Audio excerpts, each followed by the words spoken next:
কোরবান যদি আল্লাহর সন্তুষ্টির জন্য না হয় কোনো কাজে আসবে না। তোমার কোরবানটাও গরু গোশত খাওয়ার জন্য হবে না, তোমার কোরবানটা হবে রবের সন্তুষ্টি করার জন্য। কথা বলেন ঠিক কিনা?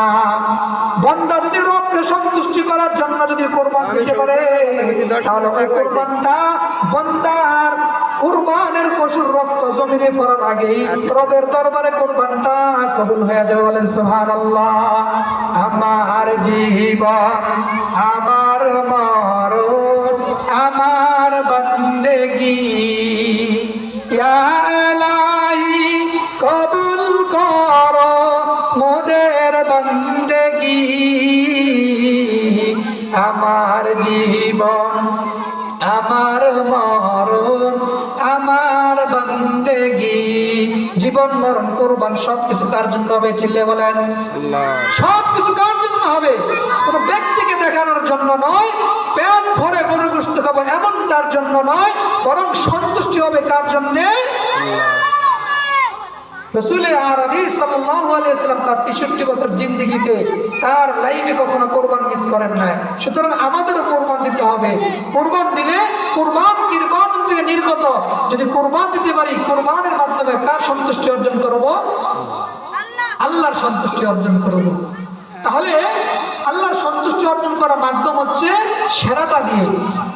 এটা হবে পরকালের বাহন। পরকালের বাহনটা আমার যাতে সেরা হয়।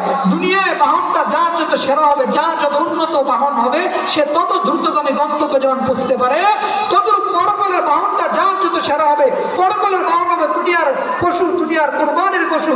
এই পশুটা যদি রুষ্টপুষ্ট হয়, এই পশুটা যদি তাজা হয়, এই পশুটা যদি সেরা হয়, এই পশুটা দিয়ে পরকালের বাহন হিসাবে আমি তত তাড়াতাড়ি জাহান্নাম নামক এই ফুলসিরাত পার হয়ে আমি জান্নাতে চলে যাইতে পারবো। কথা বলেন ঠিক কিনা? সুতরাং আমার আপনার সব কিছুই হবে আল্লাহর সন্তুষ্টির জন্য। আল্লাহ কি বলেন? লাইয়ানালাল্লাহু লুহুমুহা ওয়ালা দিমাউহা ওয়ালাকিন ইয়ানালুহুত তাকওয়া মিনকুম। বান্দা তুমি কুরবান দিবা, এ মুসলমান তুমি যদি কুরবান দাও, তোমার রক্ত, তোমার কুরবানের পশুর রক্ত, তোমার কুরবানের পশুর গোশত আমার দরবারে পৌঁছবে না, বরং তুমি যে কুরবান দিবা তুমি কোন উদ্দেশ্যে দিতেছো ওই উদ্দেশ্যটা তোমার মনের তাকওয়া। তুমি মন কোন উদ্দেশ্যে দিতেছো এই উদ্দেশ্যটা তোমার তাকওয়া, তোমার কলবের মনটা আমি জানি। তুমি যদি আমাকে সন্তুষ্টির উদ্দেশ্যে দিতে পারো তাহলে এই কুরবানটা তোমার নাজাতের জরিয়া হবে। আর যদি আমার সন্তুষ্টির উদ্দেশ্যে না দিতে পারো তাহলে এই কুরবান দিয়ে তোমার কোনোই ফায়দা হবে না। কথা বলেন ঠিক কি না? এখন তো আমরা বলি কুরবান হবে ১ নাম, ৫ নাম, ৭ নাম, এগুলো আসলে কোনো কথাই নেই। কুরবান হবে এক নামে। কথা বলেন ঠিক কিনা? কার নামে হবে? কুরবান হবে কার নামে? আল্লাহর নামে।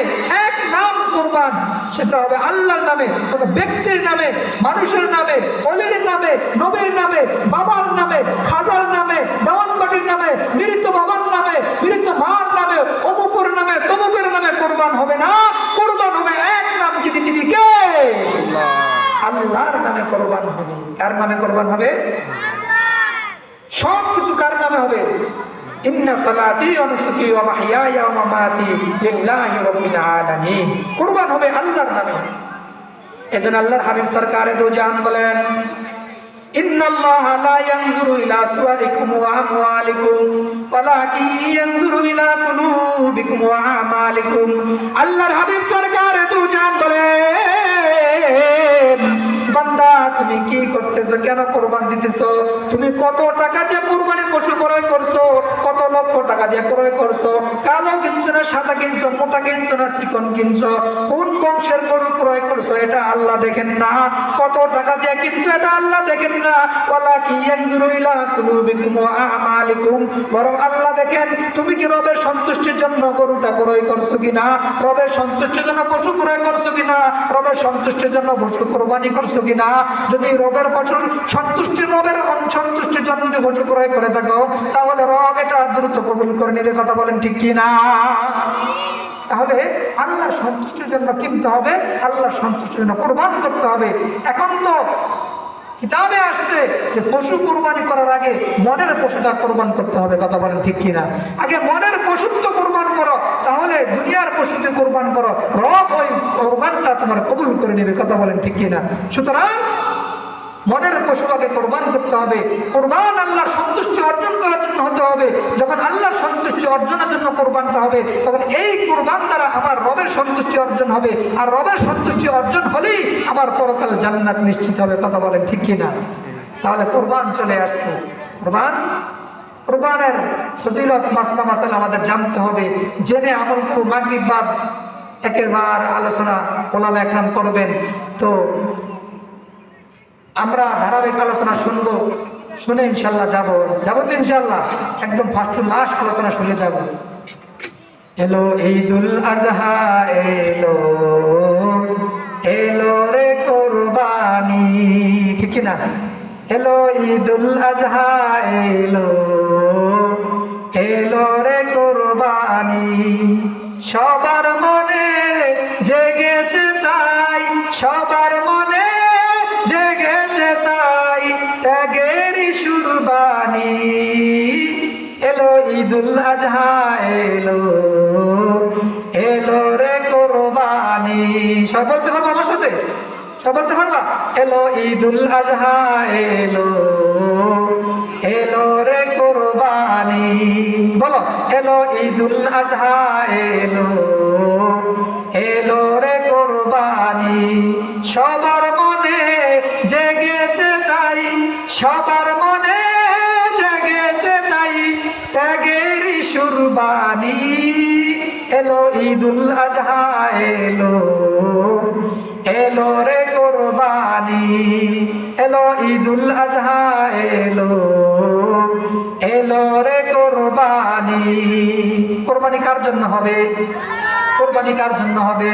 আল্লাহ বলেন, ইন্না সলাতি ওয়া নুসুকি ওয়া মাহইয়ায়া ওয়া মামাতি লিল্লাহি রাব্বিল আলামিন।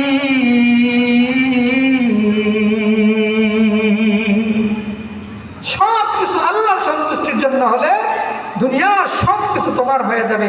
আর যদি আল্লাহর সন্তুষ্টির জন্য অল্প আমল করতে পারো, আখলিস দীনাকা ইয়াকফিকাল আমালুল কলিল, অল্প আমল যদি নাজাতের জন্য ইখলাসের সাথে করে, এটাই নাজাতের জন্য যথেষ্ট হয়ে যাবে। একটা ছাগল দিয়ে কুরবানি দাও, একটা ভেড়া দিয়ে কুরবানি দাও, একটা এক নামে কুরবান দাও, ছোট একটা ছাগল কিনে কুরবান দাও, এটা যদি রবের সন্তুষ্টির জন্য হয়, এটাই তোমার নাজাতের জরিয়া হয়ে যাবে। কথা বলেন ঠিক কিনা? লক্ষ লক্ষ টাকা দিয়ে বড় করে করলাম, কিন্তু গোশত ফ্রিজে রাখলাম, বছরকে বছর ফ্রিজে বসাইলাম, গরিবের হক দিলাম না, গরিবকে খাওয়াইলাম না, এই লক্ষ লক্ষ টাকা খরচ করে লাভ নাই। একটা ছাগল কিনে কোরবান দেন, এক নামে দিয়ে দেন, এটা আল্লাহ সন্তুষ্টির জন্য হয়ে যাবে, এটাই নাজাতের জরিয়া হয়ে যাবে। কথা বলেন ঠিক কিনা? আর কোরবানির গোশত 3 ভাগ করব, 1 ভাগ নিজের পরিবারের জন্য, একজন আত্মীয় স্বজন মিসকিনের জন্য, এবং 1 ভাগ গরিব কুত্তাকে বিলিয়ে দিতে হবে। কোরবানির গোশত কয় ভাগ করব? 3 ভাগ। 1 ভাগ নিজের জন্য, 1 ভাগ গরিব কুত্তার জন্য, 1 ভাগ আত্মীয় স্বজনের জন্য। এইভাবে ভাগ বটোয়ারা করে যদি আমরা করি, তাহলে কোরবানটা আমাদের নাজাতের জরিয়া হবে। আল্লাহ তাআলা আমাদের সকলকে কোরবানির ফাজাইল মাসাইল জেনে কোরবানির সন্তুষ্টির মাধ্যমে আল্লাহর অর্জন করার তৌফিক দান করুন।